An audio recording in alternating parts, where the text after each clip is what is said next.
Tu as sûrement vu le film Thor Ragnarok, mais est-ce que tu connais l'événement des comics Planète Hulk? Tout commence après une nouvelle crise de Hulk. Il réalise et décide de s'exiler dans les terres sauvages, afin de ne plus commettre de dégâts et de mettre qui que ce soit en danger. C'est alors que Nick Fury va l'approcher au sujet d'une mission, car son aide est nécessaire. Elle consiste tout simplement à détruire un satellite dans l'espace. Sauf qu'une fois dans l'espace, un enregistrement des Illuminati se lance, révélant qu'en effet on lui a menti et exilé sur une planète lointaine, nommée Sakaar. Une planète habitée par différentes espèces. Sauf que le voyage l'a affaibli. Hulk est alors facilement capturé une fois arrivé sur Sakaar. Un disque de contrôle lui est alors implanté, ce qui l'oblige à devenir gladiateur dans l'arène, et pour le simple et unique plaisir du Roi Rouge. Mais suite à plusieurs victoires de Hulk dans l'arène, le Roi Rouge enfile son armure et décide de l'affronter, afin de voir s'il est aussi puissant qu'il le paraît. Lors du combat, Hulk le fera saigner, chose qui n'est jamais arrivée au Roi Rouge dans son arène. C'est alors que le roi va lui proposer sa liberté, mais seulement s'il réussit plusieurs épreuves. Sauf que Hulk ne le sait pas, mais le vrai but du roi est de le laisser espérer à une liberté alors qu'en réalité il ne souhaite que le tuer, car quelqu'un de plus puissant que le roi est un rival très dangereux pour lui. Il commence à envoyer Hulk du coup à Maw,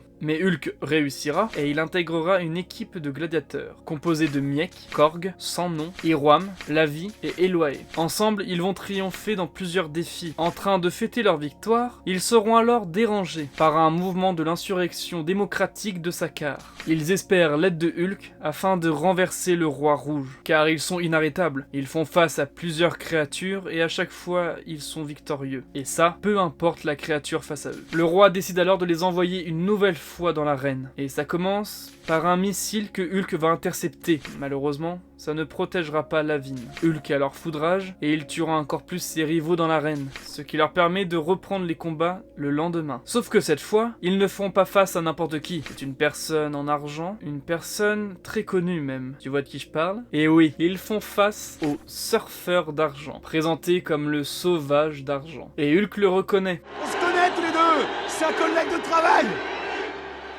Mais là t'en sais déjà assez. Pour la suite, ça sera dans la partie 2.